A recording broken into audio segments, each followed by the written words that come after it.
एक सन की राजा हर रोज सुबह अपनी रानी को खड़ी कर उसकी नथ में से 100 तीर निकालता और पूछता, है कोई इस धरती पर मेरे जैसा और कोई भी वीर मर्द? रानी बेचारी कहती कि नहीं महाराज, आप जैसा वीर पुरुष और कोई नहीं। समय बीता। एक बार रानी की माँ रानी से मिलने आई। जब उसने रानी की हालत देखी तो उसकी आंखों में पानी आ गया। बोली, बेटी ये कैसी हालत बना रखी है, बिल्कुल सूखी लकड़ी के समान हो गई हो। तुम्हें कोई बीमारी है, कोई दुख दे रहा है, या फिर तुम्हें समय से रोटी नहीं मिल रही? आखिर बात क्या है? अब रानी कैसे अपनी माँ को अपना दुख बताती कि राजा हर रोज सुबह उसे खड़ी कर उसकी नथ में से 100 तीर निकालता है। हर तीर में उसका कलेजा बाहर आने को हो जाता है। अगर वो जरा सी भी हिली या राजा जरा सा भी चुका तो प्राण गए। पर जब माँ ने बार बार दबाव देकर रानी से पूछा, तब रानी बोली, क्या बताऊं माँ, किसी चीज की कोई कमी नहीं। अन्न का भंडार भरा हुआ है, पीने को अच्छा पानी है। तो फिर बात क्या है बेटी? माँ ने इस बार जब रानी का हाथ पकड़ अत्यंत रुदन स्वर में पूछा तो रानी टूट गई। आखिर रानी अपनी माँ के सामने टूट गई और अपनी वेदना प्रकट करते हुए कहा, माँ, तुम्हारे जमाई राजा मेरी नाक की नथ में से 100 तीर निकालते हैं, जिससे मेरा हृदय थर थर कांपता है। मेरी तरफ आता हुआ हर तीर मुझे अपनी जिंदगी का आखिरी तीर प्रतीत होता है। यही बात मुझे हर समय अंदर ही अंदर खाई जाती है कि आज तेरा आखिरी दिन है, आज तेरा आखिरी दिन है। बस माँ, इसी चिंता के कारण कुछ भी खाना पीना मेरे हलक से नीचे नहीं उतरता। रानी की माँ ने हैरान होते हुए कहा, ये तुम क्या कह रही हो बेटी, ये कब हुआ? रानी बोली, माँ, ये मत पूछो कब हुआ, ये पूछो कब नहीं हुआ। राजा हर रोज सुबह मुझे खड़ी करके सबसे पहले मेरी नथ में से 100 तीर निकालते हैं, उसके बाद ही अपना दिन शुरू करते हैं। बोली, कुछ बोलते भी हैं? रानी बोली, हाँ माँ, कहते हैं। है इस धरती पर मेरे जैसा कोई और मर्द? रानी की माँ कुछ सोचते हुए बोली, बेटी चिंता मत कर, कल वो जब ऐसा पूछे तो कह देना, दुनिया में मर्द बहुत, घर नहीं तो बाहर बहुत, घर से बाहर निकलो शेर को स्वा शेर बहुत। इतना कह रानी की माँ अपनी बेटी से विदाई ले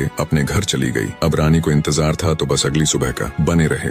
राजा ने सोती हुई रानी को हाथ पकड़कर उठाया और कहा, रानी आ जाओ, समय हो गया। रानी ने सोचा, हे भगवान, बस आज और बच जाऊं, फिर तो जो माँ कहकर गई थी वो बोल दूंगी। और उठकर बाग में जाकर आंख बंद करके अपनी नथ पकड़कर खड़ी हो गई। राजा ने रोज की तरह एक के बाद एक 100 तीर रानी की नथ में से निकाले। तीर निकाल राजा बोला, बोल रानी, है दुनिया में मेरे जैसा कोई और शूरवीर मर्द? रानी हिम्मत जुटा बोली, महाराज, दुनिया में शूरवीर मर्द बहुत, घर नहीं तो बाहर बहुत। आप बाहर निकल के देखो, शेर को सवा शेर बहुत। राजा हैरान होते हुए बोला, ठीक है रानी, अगर यही बात है तो कुछ खाने का सामान दो, मैं जा रहा हूँ बाहर शूरवीर मर्द देखने, मैं भी तो देखूं, है कोई मुझसे ज्यादा शूरवीर मर्द इस दुनिया में। थोड़ा बहुत खाने पीने का सामान ले राजा निकल पड़ा। चलते चलते एक कच्चे रास्ते पर हो लिया। थोड़ी दूर ही चला तो आगे देखा, एक आदमी रास्ते के किनारे पर लेटा ऊपर की तरफ एकटक देख रहा है। राजा को बड़ा कौतूहल हुआ। ऊपर की तरफ देखा तो उसे सिवाय सूर्य की तेज किरणों के कुछ दिखाई नहीं दिया। गया जिज्ञासावश उसके पास और पूछा, क्यों भाई, ऊपर क्या देख रहे हो? बने रहे।